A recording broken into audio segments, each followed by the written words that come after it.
All right, we are back again on the Fantasy Football Podcast.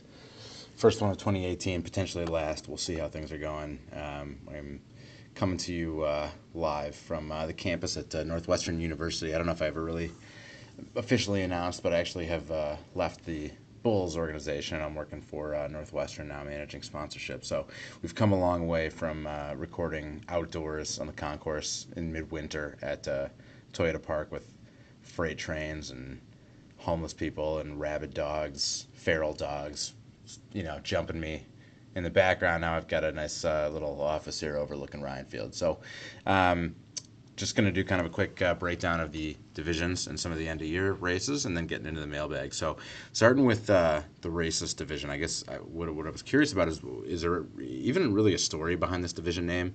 I don't know what happened to the Seamus Sherwood featuring Bob Ross. That was the division name. So we really got to rename these things. I know we're shuffling up and redrafting divisions next year. We should rename them as well. Races division right now is a two-team race.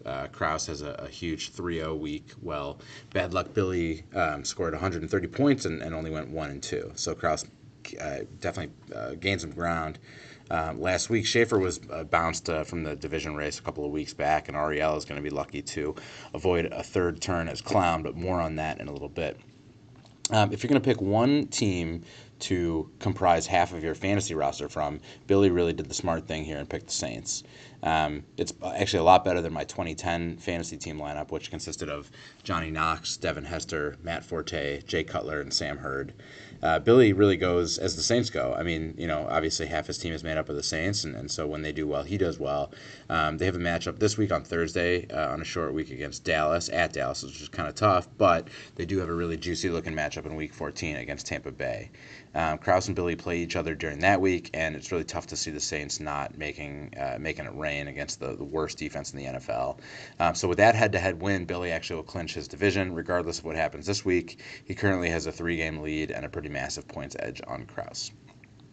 Now for the departed division, this one really kind of has come down to a battle between Dan and Smith. Ben was sort of flirting with contention, but had a pretty bad DeAndre Hopkins game last night and went 0-3 and eliminated himself. Dan right now has a 63-point edge on Smith and trails by 1 win. They play each other in Week 14, but first Smith has to deal with Oaks and Krause this week, while Dan gets Billy and Carlson. Each team should have 1 win because they each have matchups against Denenberg and Ariel. So basically, there's not going to be more than a 2-game margin of difference headed into the final week with 3 matchups. If you look at Smith's team, he's got Russell Wilson, who's been getting hot at the right time, and he has him paired with Tyler Lockett. Lamar Jackson's arrival has been kind of a big boon for Smith, and it gives him a ton of momentum headed down into the home stretch. Dan has been riding some big games from Phillip Rivers, huge game from Phillip Rivers yesterday or on Sunday, and also Deshaun Watson. But he may have just lost 2 of his top 3 running backs with Melvin Gordon and Marlon Mack getting hurt. Gordon is out for sure, and we don't know about Mack quite yet, but he definitely is kind of always an injury risk. It's sort of hard to call between these two teams. I would imagine Smith has enough firepower to stay at least 1 win clear of coworker Dan. So all in all, this division, it's depressing. These 4 owners should be ashamed of themselves. The fact that Ben has been bouncing back and forth between contending for the division and contending for the Clown Bowl is pretty much all you need to know. Lastly, for the Theives Division, I don't know. Does anyone remember why we're called the Thieves? What have I, Oaks, Carlson, or Denenberg ever stolen from someone other than money, booze, drugs, and then money again, respectively? We need Deberg to fatten up a little bit so we can get back to calling this thing the Lane Bryant. Speaking of fattening up, I ate big time this past weekend and essentially put this division on lockdown. I have a 6-game lead over Carlson with 6 to go, with a points edge of around 130 total points. Oaks had a miserable week with Gurley on bye, and he's basically been eliminated from, or I shouldn't say basically, he has entirely been eliminated from the division race.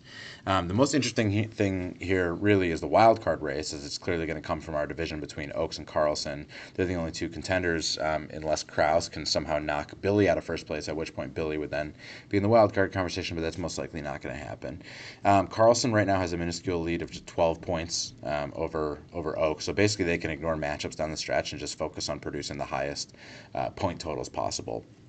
Oaks' firepower has been pretty well documented, as you morons allowed him to accrue Todd Gurley, Travis Kelce, and Antonio Brown for basically nothing. He's also now consistently getting points from Corey Davis and stupid Leighton Vander Esch.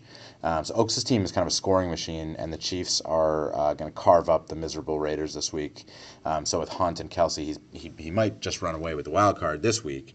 Carlson, meanwhile, has been kind of scrappy. He's gotten big performances from some unheralded players. Matt Ryan is not great, but he continues to be a fantasy point producer. The combo starter package of Andrew Luck and Dak Prescott has been on fire, as long as Carlson can figure out which one he wants to start. Eric Ebron is probably the most annoying player in fantasy. He seems like he's a kind of a lock for a touchdown every game, or 3 touchdowns every game. And I mean, if Luck and Ebron keep it up, Carlson, has a fighter's chance. So from a wild card standpoint, it's still too close to tell. Although obviously this week is going to make a lot of difference. For the year-end awards, I mentioned earlier, I basically have my division locked up. If not mathematically decided, it's basically over. So my focus has shifted towards wrapping up my dominant season in a strong fashion. Right now, I am the odds-on favorite for best overall record. I have a 5-game lead over Billy with 6 games to play, as well as total points. I currently lead Carlson by 130 points for the total points crown. So obviously, I've had a great season. I'm in pretty good shape. Currently, I have 31 wins. I need 4 wins to match Bootsy's high of 35 from last year, and then 5 from my last 6 to set a new wins record.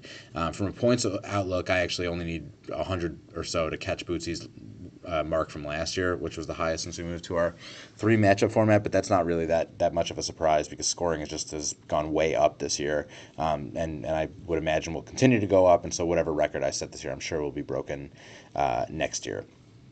If you look for second best overall record, Billy and Carlson actually are in kind of a tight race. Krause is not terribly far behind. Those are the 3 teams in contention there.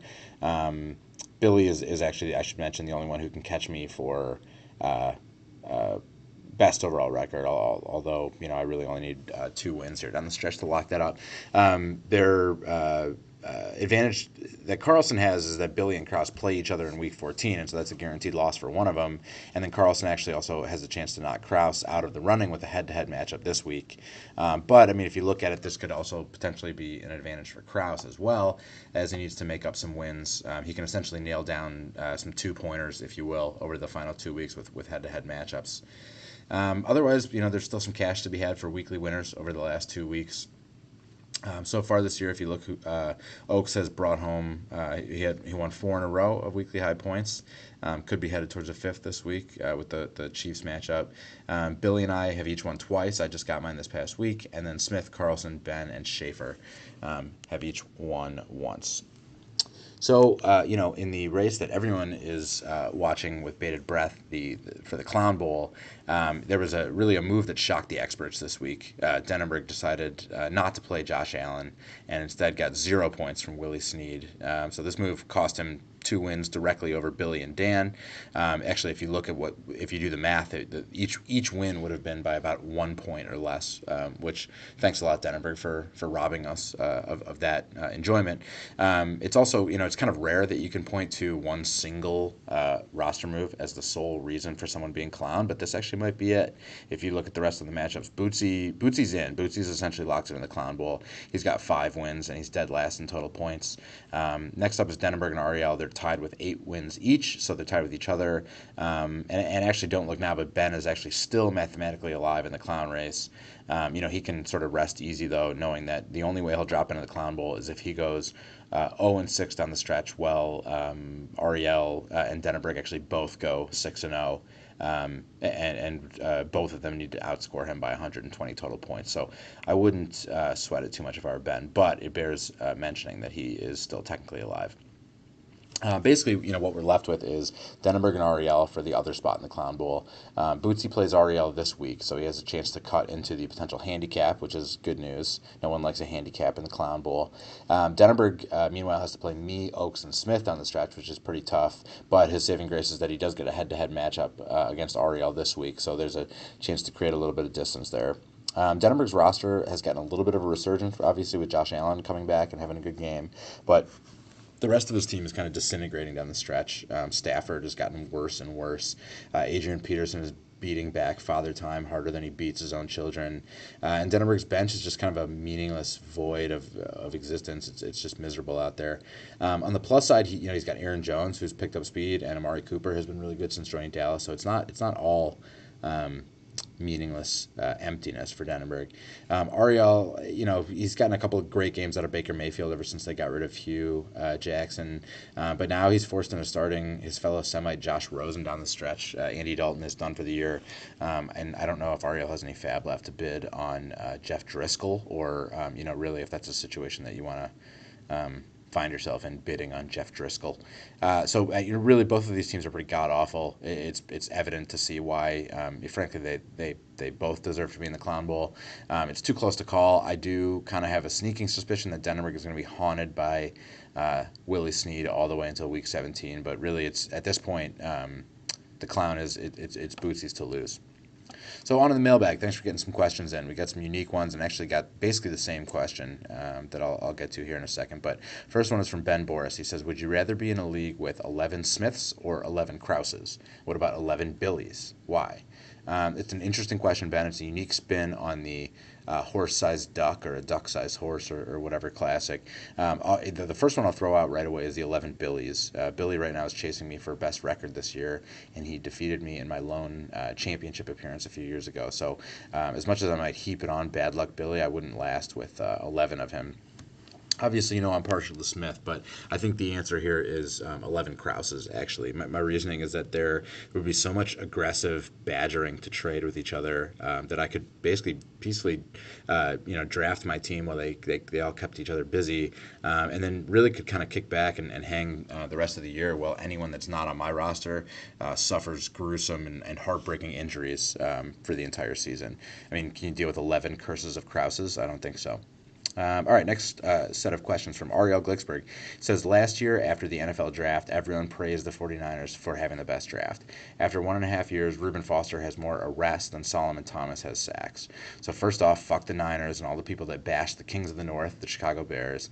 But also after 12 weeks, which draft moves that were praised at the beginning of the season are now looking terrible? And yes, I just wanted to share the Foster-Thomas stat because I think it's a great stat. Question 2, when will Smith join GroupMe?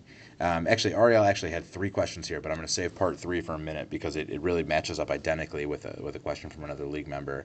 I love Ariel's point, actually, about how people kind of bagged on the Bears and praised the Niners during the 2017 draft. I think it speaks to a larger opinion of mine that Ryan Pace doesn't get remotely enough credit for all the good he's done with the Bears. It was shaky at first, obviously. He stepped into an ugly situation. He wasted a pick on Kevin White.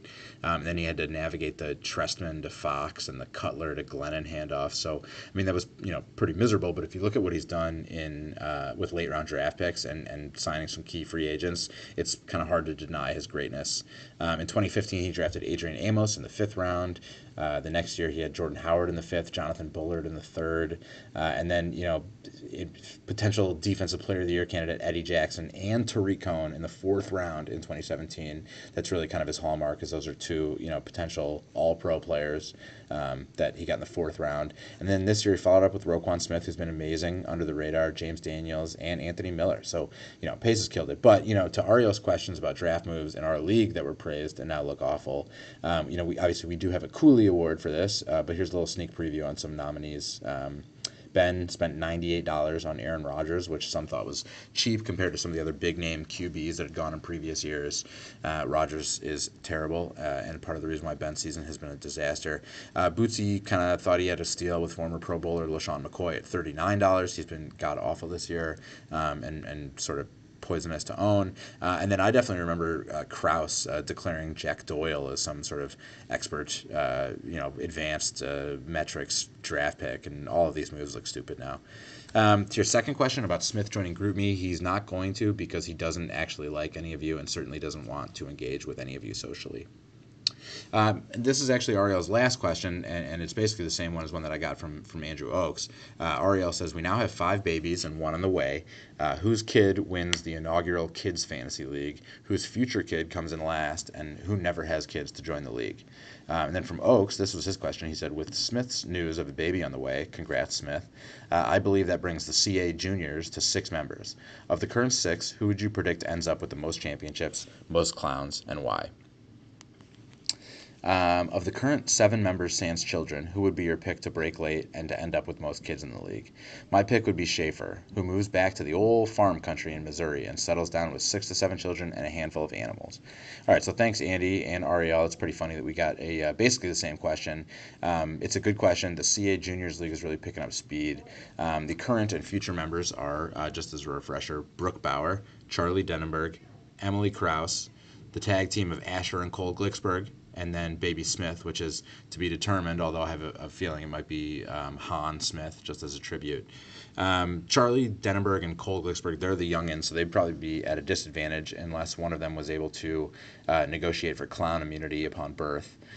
Brooke has gotten a ton of experience and exposure this season. I've sat in the living room and I've made her watch the Red Zone channel with me from noon to 6 p.m. on no less than half a dozen Sundays so far. So this has done wonders for her brain development, I'm sure. It's also really done a ton for her fantasy football development.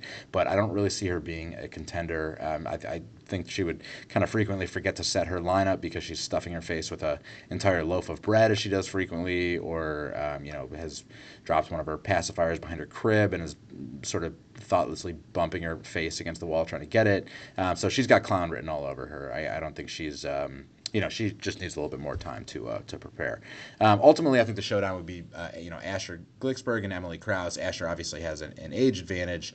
I think Emily, however, has learned how to negotiate trades and strip club bills from her father. So I think she'd be able to put together a tough roster.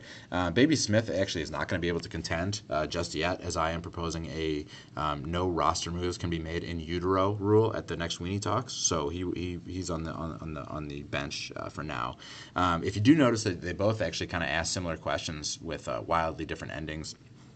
Ariel wants to know who will be the one league member who never has kids, and Oaks wants to know who's going to be the one who goes nuts late and stacks up some kids in his later years, a la Ted McKenzie's 90-year-old dad. I actually think, strangely, this is going to end up being the same person, Ben Boris. So, Ben he's an intellectual and a drug addict, and therefore he never wants to have kids to slow him down. But in addition, he's also a pervasive lover, and he'll end up leaving a trail of bastard children behind him later in life as he bangs his way through Chillicothe, Illinois at the Summer Camp Music Festival. All right, last questions from John Carlson. He says, Bootsy's interpretation of league rules regarding Garoppolo Gate caused Andy's guys to respond with an all-caps tirade on the GroupMe. Of your experiences with Andy over the years, what other events on or off the fantasy field have caused similar all-caps emotional responses from the usually stoic and loophole-loving Andrew Oaks? Oaks really did get superheated during the Garoppolo debacle, as it's known. To be honest, I sort of checked out from the whole Garoppolo thing. I mean, I get the sense that Bootsy wasn't going to be able to get away with it, and so I sort of stopped reading a number of these lengthy complaints. But this question from Carlson is a good one because we know that Oaks has a pretty even temperament and rarely loses his cool. See him getting so upset was pretty remarkable, and actually brought back a memory of a time at Indiana when Oaks did really lose his shit. One night, Andy decided to steal a plunger from the disgusting bathroom at Uncle D's calzone shop. I don't know why. I'm not really sure, but I know that we tried to steal basically as much as possible from that place. John Radiz, our other roommate, would just blatantly reach over the counter and take T-shirts and calzone ingredients. So I think it was just sort of like one of those things you do when you're in college. Andy decided one night that he was going to steal himself a plunger from the bathroom. So as we were leaving, I think it was either some cops or security guards started following us, we thought, and so we sort of split and ran in different directions. We met back at the house. Oaks was pretty upset. He was sort of yelling at us for bailing on him, but he also told me that I think this is the main reason why he was upset. He had tripped over what was basically like a low chain that was hung at the edge of a parking lot and landed. He had snapped the plunger in half, which was stuffed down his belt, running down the leg of his pants, and he had split it in half. And I think he was so upset because, for starters, he almost stabbed himself with a stolen plunger in the groin area, and obviously would have died a horrible, painful death there out in the cold.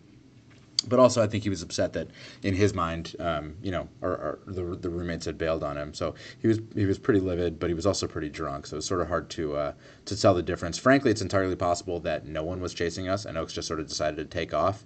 Really, other than that, I seem to remember Andy sort of always keeping his cool, and that is even when playing drinking FIFA or when Brandwine would lock himself in his room to watch Montreal Canadiens games on satellite TV alone and presumably naked. All right, that's it for the podcast. Hope you enjoyed. Good luck this coming season, and go Bears.